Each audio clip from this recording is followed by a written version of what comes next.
What's up, everyone? Welcome to the Link Up with Latesha.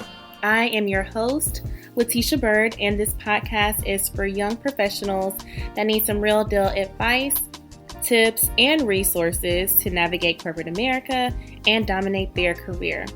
If you're looking to upgrade your brand, get the knowledge you need to level up professionally for your future, you're in the right place. I'm here with Living Corporate, and today we're talking about salary negotiation. Get what you ask for, not what you deserve. Also, get your coins, sis or sir. I know we have some male listeners, but this is a special episode because this past week we celebrated a holiday. Well, I don't know if it's like a celebration or if it's more so of a recognition type deal. But this past week, there was Black Women Equal Pay Day. Very, very important day just to really bring awareness to this gender diversity pay gap. Listeners, this is not a drill. Black women make 65 cents on a dollar what a white man earns in a year. And white women bring home 81 cents. This epidemic is so real that this Black Women Equal Pay Day was launched really so that everyone could recognize some of the challenges that Black women are facing as it relates to getting our coins. To break it down even further, it would have taken us working the whole entire year of 2018 and then some, like up to this past week in August of 2019, to make the same amount as a white man in 2018. So I want to say that again. We can let it marinate a little bit. So, essentially, for Black women, we would have had to work all of 2018 plus up to this week, August of 2019, to make the same amount that a white man made solely in 2018. Ladies, we are overworked, we're underpaid, and we're tired. We deserve more. That's why this Black Women Equal Pay Day is so important, and also why I wanted to talk about salary negotiation so we can really get our coins. Let's normalize salary negotiation. That's something that I think is really a normal part of the application or the hiring process that, especially for women, it can be seen as intimidating. So studies show that women actually negotiate less than men. Majority of women accept their salary on the first offer, while studies show that men are less likely to accept on the first offer. If you've been listening each week, you know my background. I spent some years in recruiting, and I always noticed how men were so much more confident when negotiating their salary offer, when the women that negotiated seemed very, very nervous. And the other thing that I noticed as well is that it was always men that would ask for more money, even when they weren't, fully qualified to deserve. They would just ask just to ask. Whereas women, we have degrees on top of degrees. We have all the experience. We have all the qualifications. Yet we are less likely to negotiate. I even made this mistake very early on in my career. So I was, I'm not going to name any companies, but I actually was really ready to leave this company, like desperately ready to leave. And I interviewed and I got through the final phased, knocked it out the park. It went really, really well. And about a week after that interview, the recruiter called me completely off guard. I was at a conference. I was changing real quick to go to a session, not even really thinking about, okay, what if the recruiter calls me? And she just randomly called me. And she said, hey, we want to give you this offer, and this is what we're paying. So, yay, we're so excited. Welcome to the team. What do you say? Man, when I tell y'all, I was just so damn happy. Like, so happy to be getting out of my job. And I felt really pressured because she was just like, yeah, sis, like, what's good? Like, she was like, here it is. What are you going to do about it? So I was like, okay, yes, I accept. I am so excited. Thank you. Woo, when I tell y'all, I realized that my colleague that actually kind of referred me to this company was making more than me. Woo. I learned my lesson. And of course, now I coach a lot of professionals on how to negotiate for what they deserve, for what they desire. And just never do that. Please don't do that. Don't make the same mistake that I did.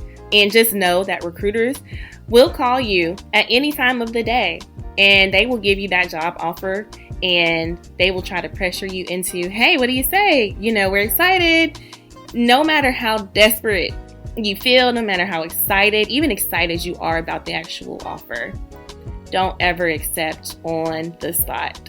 You always want to say, hey, I really appreciate this offer. Thank you so much. I would actually like to see the whole compensation or the full compensation package so I can look at everything that's being offered. And even if you want to throw, this little tidbit in for those that do have families, and it likely is important to say, hey, I would like to see the full compensation package. And I would like to actually go over this or talk through this with my family, or with my husband or with my wife, but don't ever accept on the spot, and always ask, one, to see it in writing, and then two, to see the full compensation package. So I have some salary negotiation myths that I wanted to share with you all. One, you should ask for less to get in the door and work your way up. I hope that you out there listening are like, ooh, no. That is the right answer.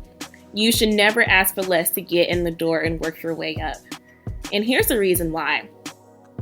When you are accepting an offer that is lower than what it is you deserve based on your qualifications and your experience, that's actually hindering or holding you back from getting more money later down the road.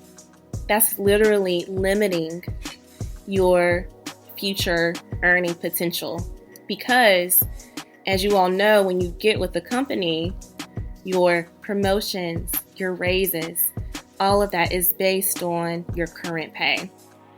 So if you already go in at a lower salary and you didn't ask for more money, you just accept what they give you on the spot, yeah, they may be giving you raises or bumps, year over year, but that little 3% raise that you're getting each year could be a lot more if you had asked for that 10%, that 20%, that 5% increase to what they originally offered you. So you never want to accept less just to get in the door. The second myth, companies will be offended if you ask. This is not true. Like I said earlier, negotiating your salary or just, negotiating for a better package, it should be a part of the conversation. It's just another step in the process. And most recruiters and companies are actually prepared to have that conversation with you. So they may be expecting you to ask for more money. That's why they're kind of going in at a lower offer so that you can negotiate your way up to what it is that you should get. Companies literally save millions of dollars each year because we are not asking for more money. Next myth, compensation and salary are one and the same. Hey, these are different. So salary is one part of this negotiation. I know we talk about salary negotiation, but probably would be better to think of it in terms of compensation negotiation, or full package or full benefits package compensation negotiation. There's so much that you can negotiate outside of salary. You can negotiate for a signing bonus. You can negotiate for a performance bonus. You can negotiate for relocation, better benefits, insurance benefits, dental, vision, all of that, more PTO, professional development. If you want the option to work remotely or a flexible work schedule, let's say you have children, and that standard 9 to 5 won't really work for you because you have to pick your kids up when they get out of school around 3. These are things that you can ask for. Lay it all out on the table and really think about the type of lifestyle that you want to live and how this new position can help to actually benefit you and to allow you to live that lifestyle that you want. So, another myth, or I'm just going to throw out a fact. It doesn't matter what you made before. Now, depending on where you live, you will want to look into this law. Whereas in some states, it is actually illegal for a recruiter to ask you what you've made in your last role. I live in North Carolina, unfortunately. It is very much so legal here. But depending on where you live, this is totally something worth looking into. I want to break this down a little bit more. So let's imagine that you are going to the dealership to buy a new car and you want to trade in your car. When you are trading in your car, they're not thinking about what you paid for this car when you first bought it. They're looking at the fair market value, meaning what that car is currently worth. I know we have some finance, accounting, consulting listeners out here, so we all know about depreciating value, right, of assets. So, typically the value of the car goes down, right, as soon as you take it off the lot. But keep this in mind, they're looking at the market value of that car, not what you paid for it. The difference here is that as you matriculate throughout your career, your value is going to increase. So what your pay should be based on is your current market value of your experience, of your education, of your certifications, of your skills, of your leadership. Just like the bomb, dope person that you are now, that's what they're paying for. So that's why it doesn't matter what you made in your most previous role. So I want you to think about that. Also, you will want to do some research. Definitely do research on what salaries are being offered for the type of jobs that you are going for. My favorite resource is Glassdoor. LinkedIn, if you have a LinkedIn Premium account, which I highly recommend. You can also see some salary details. There is also PayScale. There's salary.com. So check those out. They may not be extremely accurate, like right on the dot, but at least it gives you some type of basis so you can kind of gauge what the pay would be. You also will want to look by location as well, because of course, my cost of living here in North Carolina is much, much, much lower than the Bay, or much lower than New York. So that's important to keep in mind. But before you really start this interviewing process, you will want to know what type of salaries are being offered for your experience, for that job title in your location.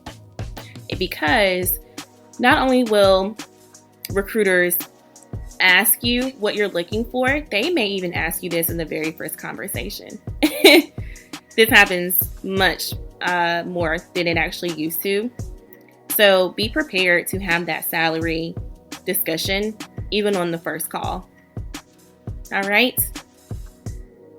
So my advice with that, if you are asked, is to not give a range. Some sources say that you should give a range. I've never really understood that because, of course, if you give a range, they may come back and just offer you a salary at the lower range that you give. My thought is to have 3 numbers in mind. All right. That top number will be your dream salary. Like, you would be balling out of control if you could get this salary. That is a salary that you would love to get. That second number is, this is what you actually would want. Like, maybe a little more realistic, but like, that's the salary that you want. And then that third number is your settle number. Like, if I had to, like, maybe you just love the job, you love the environment. Maybe it's in an industry where the pay is a little bit lower, but the culture is great. There's a lot of room for, potential, and that they're just not bringing in as much money, like working for a nonprofit versus working for a for-profit. So just thinking about that settling number. So those are the 3 numbers that you have in mind. That way, if they throw out a number, you won't get thrown off by them because you will already have those numbers in mind of what you want. And you won't want to ask for that number that you truly want. You want to ask for something that is much, much, much higher so that you can kind of negotiate down if need be. But like, let's say you want $75,000, right? Like, you don't want to tell the recruiter, oh, I'm really looking for $75,000, because they may come back and say, well, here's 65, right? So actually ask for 85, ask for 90. Then they can, they'll throw out, okay, we can't do that. We can do 70. And you can kind of work up to that 75 figure. When you're asking for the salary, well, the other thing I'll say is try to get a number from them first. I actually had a client who used this method, and she said that she asked the recruiter, and this is a question that you ask. You ask the recruiter, what would you typically offer for someone with my experience and my skill set for this particular role, and see what they say. Just ask, sometimes they may not want to tell you, or they may kind of seem like, can't really say. You just got to give us a number first. And at that moment, you'll just have to kind of give them a number. But just throw the question out there. My client did this, and she said that her mouth dropped to the floor because what she actually was going to ask for was significantly lower than the number that recruiter gave her. So put the ask out there. If not, you have your numbers in mind. You want to make sure that you're confident, and you want to back up this by factuals of your experience, of your skills, of what it is you bring to the table, and how you can add value. Not your personal circumstances. Like, oh, I just got so many bills to pay, and I got these kids to feed, and got to take care of my family. My parents are sick, and I'm helping. Like, no. No personal circumstances. Trust me, you have the experience, you have the qualifications to back it up. So, you get what you ask for, not what you deserve. I just want to make sure that you guys, if you don't take anything else away from this, just know that ask. Just put the ask out there, or you may live with regret. Trust me, I've been there. My clients have been there. Ask for the amount. You deserve it. So that's all I have for today. I hope you enjoyed it. If you have any questions, thoughts, or comments, you can find me on Instagram and Twitter at Latesha _Byrd, LATESHA _Byrd. Thanks for listening to the Link Up with Latesha with Living Corporate. I am your host, Latesha Byrd. And until next time, and also repeat after me, you get what you ask for, not what you deserve. Bye.